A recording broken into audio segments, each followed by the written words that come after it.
Hey everybody, Joe Vizio here. It's gonna be a quick one.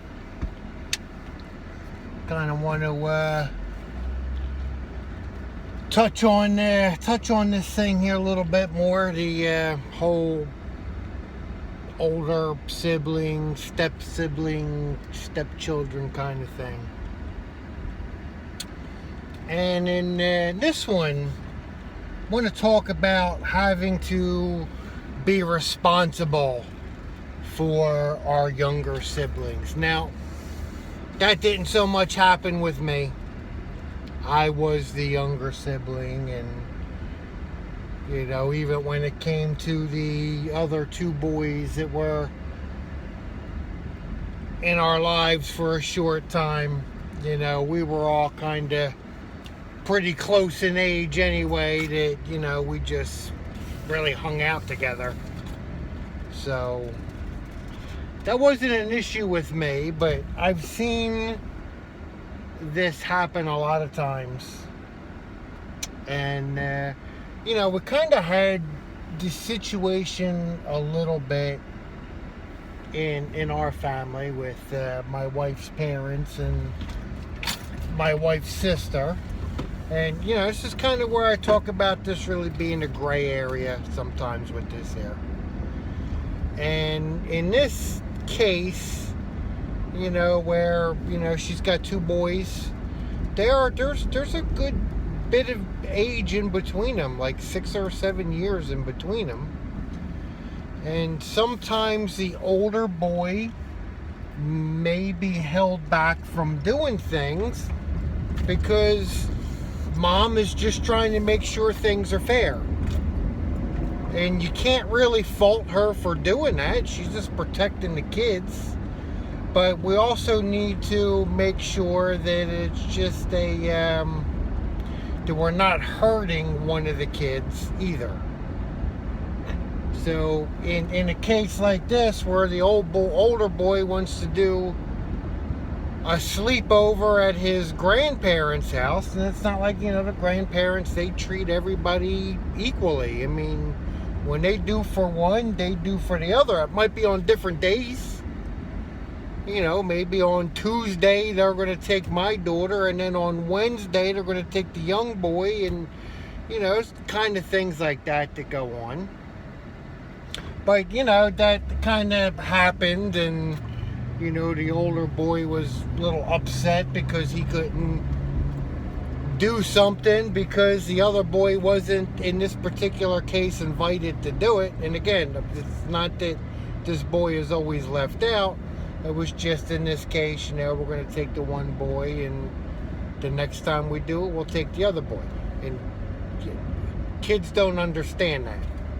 So again, gray area over here. But, my wife was saying that, sometimes trying to make sure that everything is always equal can hurt one of the kids.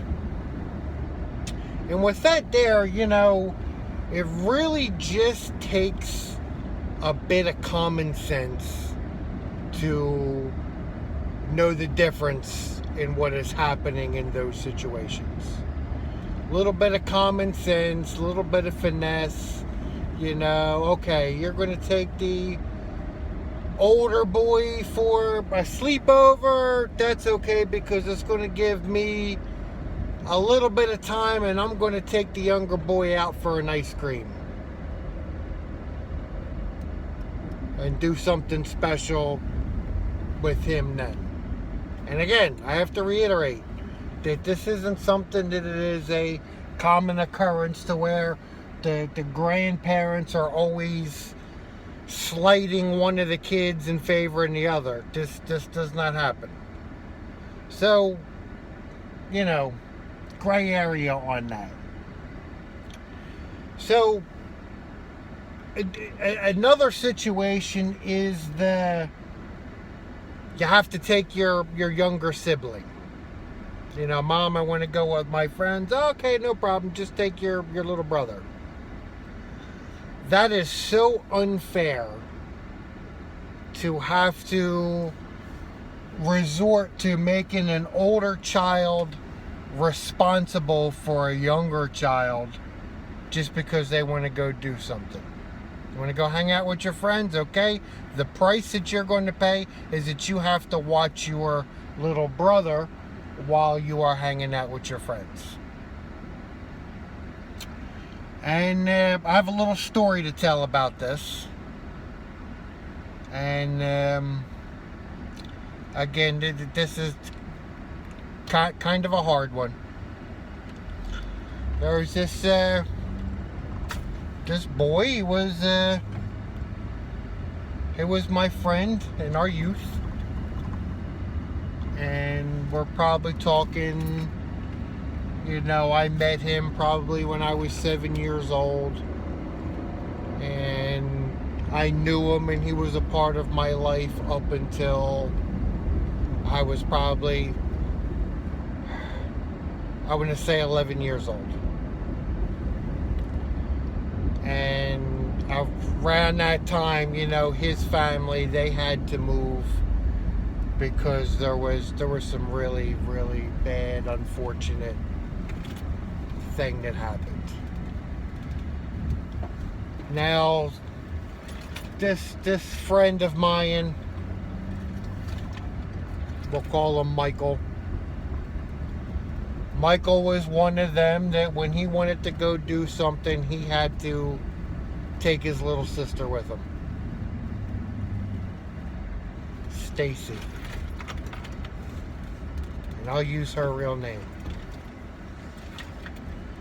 And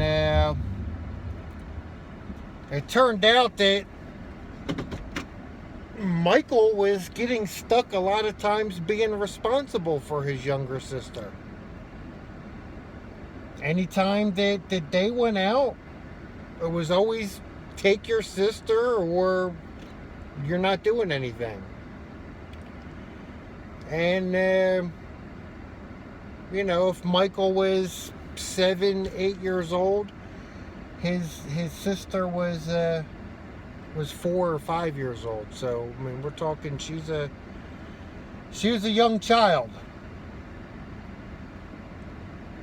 And, it was always Michael that had to be responsible for his sister when they were in school. Making sure his sister got on the bus and that she got home and, take your sister, watch your sister, be responsible for your sister. So,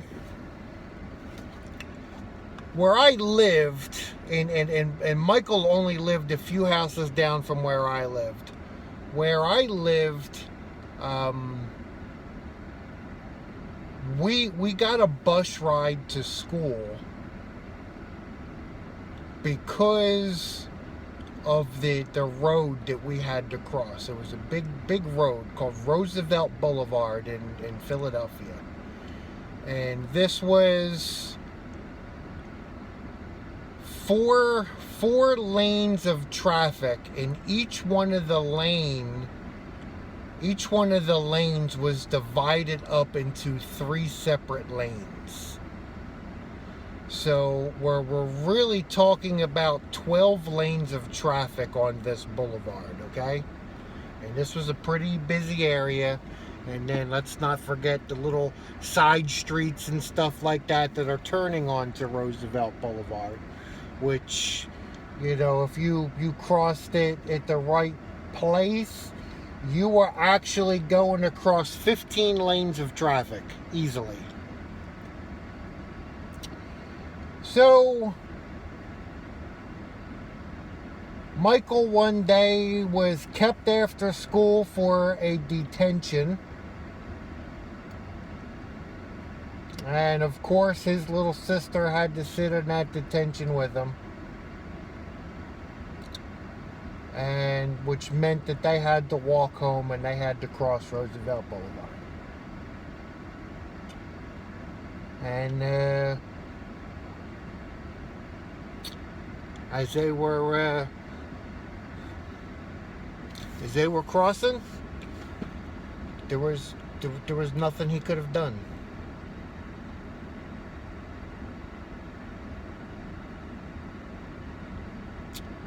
It was a hit and run, and it killed that little girl.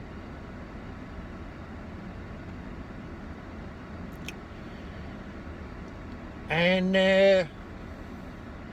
you know, as a kid, I felt bad for Michael, but not nearly as bad as what I feel as an adult. Because now I understand.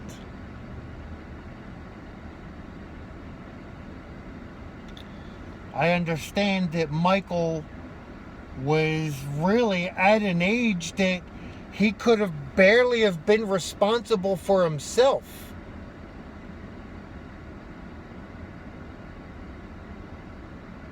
And these people left Michael to be responsible for his little sister as well. And you know, I don't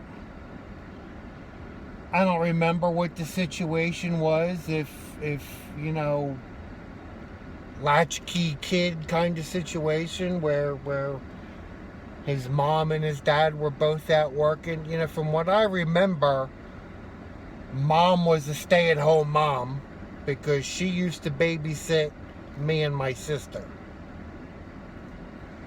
The father worked for the city transportation. He was a bus driver. So, and I don't remember if at that time they were working or not. But just thinking about the lifetime that Michael had to dwell on watching his little sister get run over by a car. I mean, from what I understand, she was just a couple steps behind him. They never noticed the car. And the car damn sure didn't notice her, because her head was barely tall enough to reach over the hood of the car. She didn't fly up over top of the car ran her over.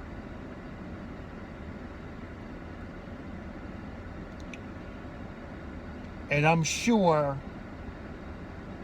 Michael has played that image over in his head countless times.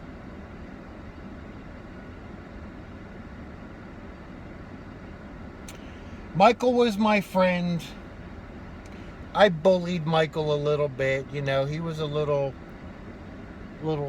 shorter than me, and you know, I did some things to him that were reminiscent of what my father did to me. And I remember when I did find Michael on Facebook, I apologized to him. You know, for whatever I did to you as a kid, beat you up, or I'm sorry. And, you know, don't get the wrong idea. It's not like he was just a victim. He was my friend. We played together. But, you know, there were, I guess, some times where maybe I didn't get my way, and I did to him what my father did to me when my father didn't get his way. And when I sent him that apologize, he says, you know what, buddy? I don't remember all that, but you know what? I accept your apology, man. It's okay.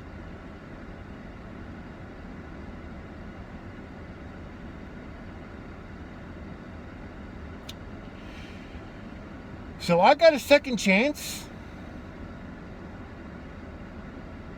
But Stacy didn't. Stacy didn't get a second chance.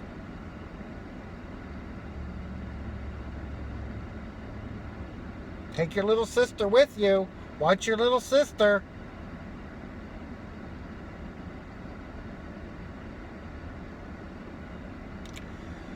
So, guys, thank you for listening to that story. You know, for whatever it's worth. I hope you can get something out of that.